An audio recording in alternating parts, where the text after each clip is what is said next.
যতক্ষণ নিশ্চিত না হবেন যে কারো আকীদা মানহাজ ঠিক আছে, আর একবারে মজহাবের ধর্মান্ধ নাই, এমনি বড় আলেমের অনুসরণ করি কিন্তু তাদেরও ভুল হতে পারে, তাহলে হালকা বিষয়। কিন্তু যদি বলে না শাফি মজহাব ফরজ, হানফি মজহাব ফরজ, মালিকি মজহাব ফরজ, যারা ফরজ করে নিয়েছে, না এরা পাক্কা বিদাতি। জি, এক ইসলামকে যারা 4 ভাগে বিভক্ত করেছে, তারপরে 4কে বহু ভাগে বিভক্ত করেছে, 73 ফিরকায় পরিণত করেছে এরা। ইন্নাল্লাযীনা ফাররাকু দীনাহুম, যারা দ্বীনকে ছিন্ন ভিন্ন করেছে, একবার বিভক্ত করেছে, ধর্মকে আর ধর্মের অনুসারী মুসলিম সমাজকে বিভক্ত করেছে। দুনিয়ার বিভক্তি না, এটি ধর্মীয় বিভক্তি। ওয়াকানু শিয়াআন, আর তার আপোষে টুকরো টুকরো হয়ে গেছে। লাস্তা মিনহুম ফি শাই, আল্লাহ বলছেন হে নবী তোমার তাদের সাথে কোনো সম্পর্ক নেই, এসব 72 ফিরকার সাথে, পথভ্রষ্টদের সাথে, যারা ইসলামকে ছিন্ন ভিন্ন করেছে, বিভিন্ন তরিকত আবিষ্কার করেছে, বিভিন্ন পথ মত আবিষ্কার করেছে, রাসূলুল্লাহ সাল্লাল্লাহু আলাইহি ওয়াসাল্লাম ছেড়ে যাওয়া আদর্শ থেকে তারা লাঞ্ছিত হয়েছে। আল্লাহ তাদের অনিষ্ট থেকে রক্ষা করুন, তাদেরকে হেদায়েত দান করুন। বলছিলাম যে ধর্মীয় সমতা, আবার বলছি ফরজ, এ ভিন্ন বিয়ে দেবেন না। তারপরে হচ্ছে পার্থিব সমতা, পয়সার ক্ষেত্রে, বংশমর্যাদার ক্ষেত্রে, কারণ বিভিন্ন জাতি বংশের কিন্তু মুসলিম সমাজেও হিন্দুদের কুপ্রভাব কিছু আছে। হিন্দুর মধ্যে ব্রাহ্মণ যেমন শূদ্রতে বিয়ের প্রশ্নে ওঠে না, হ্যাঁ বৈষ্ণব বিয়ে করার প্রশ্ন ওঠে না, আপনার ক্ষত্রিয় বিয়ে করার প্রশ্নে ওঠে না, তাই না? ঠিক দাস সে বিয়ে করেছে, আর আপনার মণ্ডলে অমুক তমুক, তেমনি কোনো জায়গায় ইন্ডিয়া, বাংলাদেশ, পাকিস্তান, বিভিন্ন জায়গায় এরা সৈয়দ, আমরা সৈয়দ, এরা হচ্ছে আপনার অমুক পরিবারের, এরা হচ্ছে জমিদার পরিবার চৌধুরী, এরা হচ্ছে আপনার ভুঁইয়া, মানে এরা জমিদার ছিল, ভুঁইওয়ালা লোক ছিল, আর এরা হচ্ছে আমাদের সব প্রজা ছিল, আমলা ছিল, এদের বাপদাদারা, সুতরাং এদের সাথে আমাদের বিবাহ শাদী চলবে না। এটা ইসলামে নেই, এর কোনো অস্তিত্ব নেই। এর বাবা, এর দাদাই তো দেখেছি যে রিক্সা চালাইতো, আজ না হয় 2টা পয়সা আছে, না এই রিক্সা, দাদা রিক্সা চালাইতো, আর ওই ছেলের সাথে বিয়ে দেবো, অথচ ধার্মিক, আল্লাহ ভীরু, যোগ্য, শিক্ষিত, সব দিক ঠিক আছে, না কেন বিয়ে দেবে না? শুধু বংশের কারণে না, এর কোনো প্রয়োজন নেই। ভাষাভাষী, এরকম ভাষার ক্ষেত্রে ইসলামের কোনো মূল্য নেই, তবে এর উপকারিতা আছে, এর উপকারিতা আছে।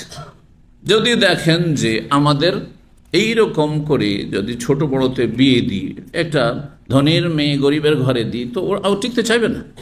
আমি না হয় খুব পরেশগার, বাপ মা খুব পরেশগার, আর আমার মেয়ে একটা গরিবকে দিয়ে দিলাম, কিন্তু আমার মেয়ে সেই দিনদারি ধরে রাখতে পারছে না, যার ফলে সবর করতে পারবে না হয়তো বিভিন্ন কষ্ট বা মেহনতের কাজে। সেগুলো খেয়াল অবশ্যই অভিভাবককে রাখতে হয়।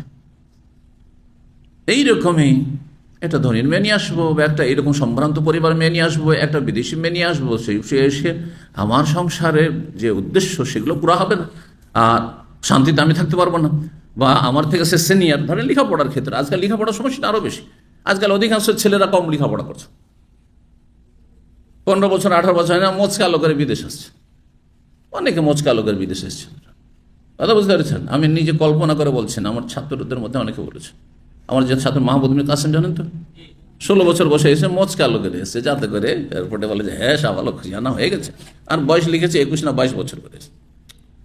এখানে 16 বছরের ছেলে আমার সাথে দেখা যখন, তখন সে 18 বছর বয়স। আমি বলে তুমি মাদ্রাসা যাও, যাত্রাবাড়ি মোহাম্মদ আরবিতে ভর্তি হও, তুমি ভালো আলেম, তোমার ব্রেন আছে, বয়স আছে। কিন্তু হঠাৎ করে বিয়ে করে ফেললো, মায়ের পরামর্শে বা কিছু যাই হোক, তো যাই হোক আল্লাহ সেটা তোকে রেখেছে, মাদ্রাসায় ভর্তি হতে। জানেন যে বিয়ের শাদীটা লেখাপড়াতে একটা বাধা, যদি সবার জন্য বাধা না, কিন্তু অধিকাংশ মানুষের জন্য বাধা। তো তাআল্লামু ক্বাবলা আন তাসুদু, এই জন্য বুখারীতে একটি বর্ণনা আছে যে তোমরা এলেম শিখো, তোমরা নেতা হওয়ার আগে, নেতাগিরি করার আগে। স্বামী হচ্ছে নেতা, স্বামী হওয়ার আগে এলেম শিখো। হ্যাঁ, আগেই রাজনীতি, আজকাল স্কুল কলেজ সব জায়গায় রাজনীতি আর রাজনীতি। প্রত্যেকটি আপনার রাজনৈতিক দলের এই ছাত্র সংগঠন, এতে ছাত্র ছাত্রীদেরকে ধ্বংস করে দিচ্ছে, তাদের শিক্ষা দিকে। কি পড়বে? ঘোড়ার ডিম, সে নেতাগিরি করে বেড়াচ্ছে, মস্তানি করে বেড়াচ্ছে। কথা বুঝতে পেরেছেন? এটা যদি দেশের নেতারা হিতাকাঙ্ক্ষী হইতো, তাহলে ছাত্র সংগঠন বলে কিছু রাখতো না। এরা জনগণের হিতাকাঙ্ক্ষী নয়, আমাদের ভবিষ্যৎ প্রজন্মের হিতাকাঙ্ক্ষী নয়। এরা নিজের স্বার্থ পুরা করতে চায়। যে আবেগী পোলাপান 18 বছর 16 বছর এরা মারামারি করুক, আর আমরা আমাদের ক্ষমতাকে জমজমাট করি। জি, আল্লাহ এদের কল্যাণ দান করুন, আর এদের খারাপ থেকে আমাদেরকে রক্ষা করুন, এবং আল্লাহ তাদেরকে সুজ্ঞান দান করুন, আর দেশ জাতির মানুষের হিতাকাঙ্ক্ষী হওয়ার তৌফিক দান করুন। জি, তো বলছিলাম, কথা লম্বা হয়ে যাচ্ছে, যে দুনিয়ার ক্ষেত্রে কথাটি পুরা হয়নি, যে ছেলেরা আজকাল লেখাপড়া কম করছে, মেয়েরাই লেখাপড়াতে, দেখেন ফলাফল তাদের ভালো, রাত দিন। এক বাপের ছেলে আছে, মেয়ে আছে, ছেলেকে পড়ার জন্য পেরেশান হয়ে যেতে হচ্ছে, বুঝলে বুঝলে পড়ে না, এদিক সেদিকে ধান্দা করে বেড়াচ্ছে, আর মেয়ে সবসময় পড়ে আছে, বই খাতা নিয়ে পড়ে আছে। বাস্তবতা এখনকার, এটা শুধু বাঙালি সমাজে না, আরব সমাজেও সারা বিশ্বের পরিসংখ্যান বলছে মেয়েরা আজকাল লেখাপড়াতে অ্যাডভান্স, আর ছেলেরা বিভিন্ন ফিতনায় লিপ্ত। আল্লাহ হেফাজত করুন। অথচ এদের লেখাপড়ার প্রয়োজন ছিল, মেয়েদের লেখাপড়ার তেমন কোনো প্রয়োজন ছিল না, কারণ মেয়েদেরকে চাকরি ময়দানে, কর্মক্ষেত্রে, কর্মস্থলে এগিয়ে দেওয়ার জন্য বহু রকমের ভয়াবহ পরিণাম আজকে মুসলিম জাতিকে ভোগ করতে হচ্ছে।